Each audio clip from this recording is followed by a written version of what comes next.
오늘은 국내 브랜드 로만손의 오디의 옥타곤원 데이트를 살펴보려고 합니다. 한동안 스위스나 일제시계만 리뷰하다가 우리나라 브랜드를 오랜만에 접하게 되니까 뭔가 좋으면서 새로운 느낌이 드는데요. 최근 행보를 보면 도전적인 느낌을 진하게 풍기면서 악티우스 GMT나 오디 시리즈처럼 트렌드에 바탕을 둔 컬렉션을 차례차례 선보이고 있는데, 내부적으로 뭔가를 캐치해낸 건지 드디어 주변 시장을 살피면서 트렌드와 함께하려는 시도가 매우 긍정적으로 보입니다. 오늘 살펴볼 옥타곤원 데이트의 경우는 일체형 케이스와 스카이블루 다이얼 등 최근 인기 있는 옵션들이 첨가된 컬렉션으로 로만손이 시계 시장의 동향을 어떻게 해석해냈는지 그 지표가 되는 컬렉션으로 보이는데요.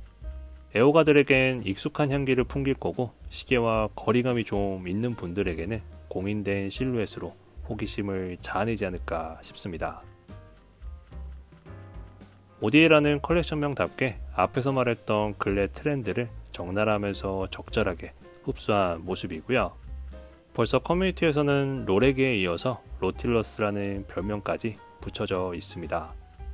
가로 방향의 수평 교시가 들어간 다이얼과 일체형 케이스를 보면 특정 모델 하나가 떠오르게 되는데 참 적절한 장면이죠. 공식 가격은 29만 9천 원이고, 현재 선택할 수 있는 옵션은 브랜드 컬러인 블루와 요즘 많이 보이는 스카이 블루, 그리고 묵직한 톤의 골드로 출시가 됐고요. 새 옵션 중에 가장 눈길이 갔던 건 제가 접해보지 않았던 색상인 이 스카이 블루였습니다. 취향이 워낙 확고한 편이어서 유채색 시계를 구매하는 경우가 거의 없는데, 여름이어서 그런지 시원해 보이는 이 모델이 가장 이쁘게 보이네요. 블루와 스카이 블루를 함께 보면 블루는 바다를 연상케 하고 스카이 블루는 이름처럼 구름 없는 하늘을 연상케 하는데, 존재감에서는 역시 골드 모델이 압도적입니다. 다이얼을 좀 더 자세히 보면 예상보다 훨씬 높은 완성도를 갖고 있는데요. 우리가 시계를 구매할 때 그 브랜드에 무의식적으로 갖게 되는 기대치가 있을 텐데, 이 컬렉션은 제가 갖고 있던 기대치를 훨씬 상회하는 모습이어서 처음 대면할 때 상당히 놀랐습니다. 다이얼을 그냥 쓱 봐도 제법 잘생긴 자태를 보여주고, 방사형 썰레이와 수평 교시가 적절히 혼합되어 있어서 상당히 유려한 느낌이 드는데요. 좀 더 가까이서 보면 프린팅된 곳이나 핸즈 등도 준수한 컨디션이고, 거친 느낌도 공존하긴 하지만 금액대를 생각하면 눈 감아줄 정도입니다. 다만 핸즈와 프린팅된 곳에 비해서 인덱스에서 그 거친 느낌이 좀 강하니까 이 점은 참고하시면 좋을 것 같고요.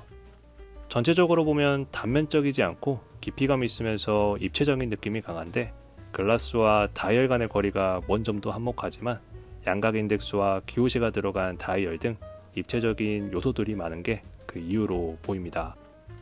육안으로 보는 실물이 진짜 괜찮기 때문에 기회가 되면 한번 구경해 보시는 것도 좋겠네요. 일체형 디자인의 케이스는 폴리싱과 브러시드가 혼합되어 있고, 전면에서 보게 되면 브러시드가 훨씬 넓은 면적을 차지하는데요. 특히 베젤의 경우는 측면에 폴리싱이 한 번 더 들어가 있어서 다이얼과는 다른 형식으로 입체적인 느낌을 더해줬습니다. 러그부터 브레이슬릿의 끝부분까지 모두 브러시드로 마감되어 있으며, 측면도 동일하게 모두 폴리싱으로 되어 있고요. 케이스의 측면 같은 경우는 브러시드와 폴리싱 사이에 층이 하나 더 있어서 별거 아니지만 여기서 신경 쓴 느낌을 받았습니다. 다만 가장자리의 피니싱에서 약간 거친 느낌이 보이는데, 쓸리거나 베일 정도는 아니어서 육안으로는 크게 신경 쓸 일 없을 것 같고요. 브레이슬릿은 플라이 버클이 적용되어 있고, 세 번째 링크부터는 일자형으로 디자인되어 있어서 핏이 약간 애매하게 보이는데요. 좀 더 테이퍼드 형식으로 가냘프게 해줬으면 어땠을까 하는 생각도 했는데, 그렇게 되면 본체가 좀 대도 같은 느낌이 강해질 것 같아서 추후에 따로 러버 스트랩이 나오면 더 좋지 않을까 싶습니다.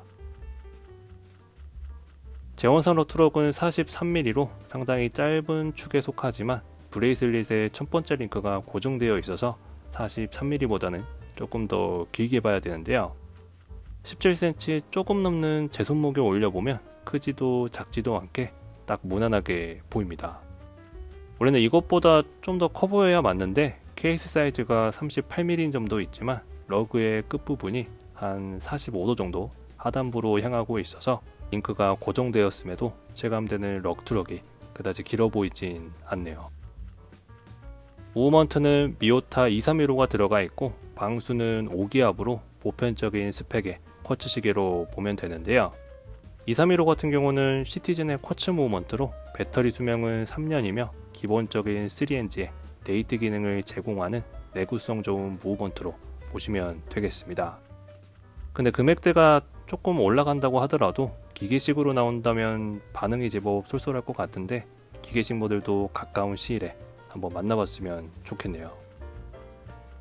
오늘은 로만손의 ODA 컬렉션을 살펴봤는데요. 실물을 직접 접하기 전까지는 그저 보수적인 브랜드가 파격적인 무언가를 시도했다는 거에 의미를 둬서 그거만으로도 기분이 좋았었는데 실제로 대면해 보니까 트렌드와 함께 완성도까지 갖추려는 모습들이 진심으로 느껴져서 더 반가웠던 것 같습니다. 하지만 트렌드와 함께하는 것도 좋지만 무작정 흡수되는 것은 역효과가 날 수 있기 때문에 로만손만의 그 무언가를 뚜렷하게 첨가하여 나온다면 저처럼 반가워하는 애호가들이 더 많아지지 않을까 싶네요. 오늘 리뷰는 여기까지고요. 다음 리뷰도 느긋하게 올려보도록 하겠습니다. 감사합니다.